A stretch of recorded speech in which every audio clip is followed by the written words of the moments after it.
ತಮಗೆಲ್ಲ ಗೊತ್ತಿದೆ, verification slip download ಮಾಡಿದ ಮೇಲೆ ನಿಮ್ಮ ವೆರಿಫಿಕೇಶನ್ ಸ್ಲಿಪ್ಪಲ್ಲಿ ನಿಮ್ಮ ರ್ಯಾಂಕು, ನಿಮ್ಮ ರಿಸರ್ವೇಷನ್ನು ಎಲ್ಲದೂ ಅದರಲ್ಲಿ ಬರುತ್ತೆ.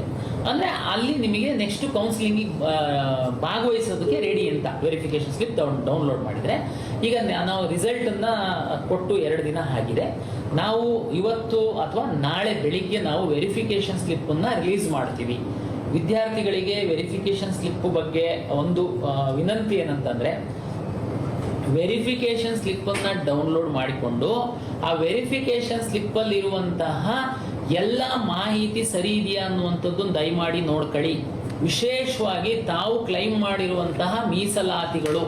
ಯಾಕೆ ಅಂತಂದರೆ, ಉದಾಹರಣೆಗೆ ನೀವು ಸೈಬರ್ ಸೆಂಟ್ರಿಗೆ ಡಿಪೆಂಡ್ ಆಗೋದ್ರಿಂದ ತಾವು ಅಲ್ಲಿ ನಿಮ್ಮದು SC ಇರ್ಬೋದು, ಅಥವಾ ನೀವು 3B ಇರ್ಬೋದು, ಅಥವಾ ನಿಮ್ಮ ಗ್ರಾಮೀಣ ಪ್ರದೇಶದ್ದು ಅಲ್ಲಿ 1ರಿಂದ 10ನೇ ತರಗತಿ ತನಕ ಓದಿರೋದ್ರಿಂದ ತಾವು ರೂರಲ್ ರಿಸರ್ವೇಷನ್ಗೆ ಎಲಿಜಿಬಲ್ ಇರ್ಬೋದು. ನೀವು ಹಾಕಿರ್ತೀರಾ, ಇಲ್ಲ ಕೇಳಿರ್ತೀರಾ, ಅದು ಹಾಕಿರಲ್ಲ ಅಂತಂದರೆ ನಿಮಗೆ ನಾಳೆ ಸೀಟ್ ಅಲಾಟ್ ಮಾಡುವಾಗ ಅದರಿಂದ ವಂಚಿತರಾಗ್ತೀರಾ. ಅದಕ್ಕೋಸ್ಕರ ರಿಸರ್ವ್ ಆಗಿರೋಂಥ ಸೀಟಿಂದ ವಂಚಿತರಾಗ್ತೀರಾ. ಹಾಗಾಗಿ ತಾವು ವೆರಿಫಿಕೇಶನ್ ಸ್ಲಿಪ್ಪನ್ನು ಡೌನ್ಲೋಡ್ ಮಾಡ್ಕೊಂಡು ಅದರಲ್ಲಿ ನಿಮ್ಮ ಹೆಸರು ಸರಿ ಇದೆಯಾ, ನಿಮ್ಮ ರಿಸರ್ವೇಷನ್ ಹಾಕಿರುವಂಥದ್ದೆಲ್ಲ ಸರಿ ಇದೆಯಾ, ನಿಮ್ಮ ರ್ಯಾಂಕ್ಗಳು ಇದನ್ನೆಲ್ಲ ಒಂದು ಸಾರಿ ತಾವು ಖಾತ್ರಿ ಮಾಡಿಸ್ಕೊಳ್ಳಿ. ಒಂದು ವೇಳೆ ಏನಾದರೂ ತಪ್ಪಿದೆ ಅಂತಂದರೆ ಅದಕ್ಕೆ ನಾವೇನು ಮಾಡಬೇಕು ಅಂತ ಹೇಳ್ತೀವಿ. 99% ತಪ್ಪಿಲ್ಲ. ತಪ್ಪಿದೆ ಅಂತಂದರೆ ನೀವು ಅದನ್ನು ನಮ್ಮ KE ಗಮನಕ್ಕೆ ತಂದು ನೀವು ಅದನ್ನು ಎಡಿಟ್ ಮಾಡಿಸ್ಕೊಳ್ಬೇಕು. ನಿಜವಾಗೂ ಹೇಳಬೇಕು ಅಂತಂದರೆ ಅಪ್ಲಿಕೇಶನ್ ಹಾಕುವಾಗ ನೀವು ಹಾಕಿರುವಂಥದ್ದು ಫ್ರೀಸ್, ಆ್ಯಕ್ಚುಲಿ ನೋ ಎಡಿಟು ಮತ್ತೆ ಅಪ್ಡೇಟ್ ಮಾಡೋದಕ್ಕೆ ಕೊಡಬಾರ್ದು ಆ್ಯಕ್ಚುಲಿ.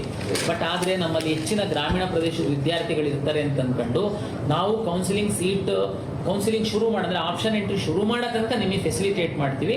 ಬಟ್ ಆದರೆ ಅದನ್ನು ಈಗಲೇ ನೋಡ್ಕೊಳ್ಬೇಕು. ವೆರಿಫಿಕೇಶನ್ ಸ್ಲಿಪ್ ಡೌನ್ಲೋಡ್ ಮಾಡಿದಾಗ ಕೆಲವು ವಿದ್ಯಾರ್ಥಿಗಳು ಈಗಲೂ ನೋಡಿದೆ ಸೀಟ್ ಅಲಾಟ್ ಆದಮೇಲೆ ನಮ್ಮ ಹತ್ರ ಬರ್ತೀರಾ, ಸರ್ ನೋಡಿ ನಮ್ಮ ಪಕ್ಕದ ಮನೆಯವನಿಗೂ ಇಷ್ಟೇ ಕಡಿಮೆ ರ್ಯಾಂಕ್ ಇದೆ, ಅವನಿಗೆ ರೂರಲ್ಲಲ್ಲಿ ಇದು ಸಿಕ್ಕಿದೆ, ನನಗೆ ಸಿಕ್ಕಿಲ್ಲ.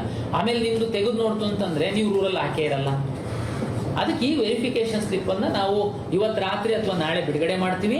ದಯಮಾಡಿ ವಿದ್ಯಾರ್ಥಿಗಳು ಡೌನ್ಲೋಡ್ ಮಾಡ್ಕೊಂಡು ವೆರಿಫಿಕೇಶನ್ ಸ್ಲಿಪ್ಪು ಎಲ್ಲ ಕರೆಕ್ಟ್ ಇರುವಂಥ ನಿಮ್ಮ ಮಾಹಿತಿನ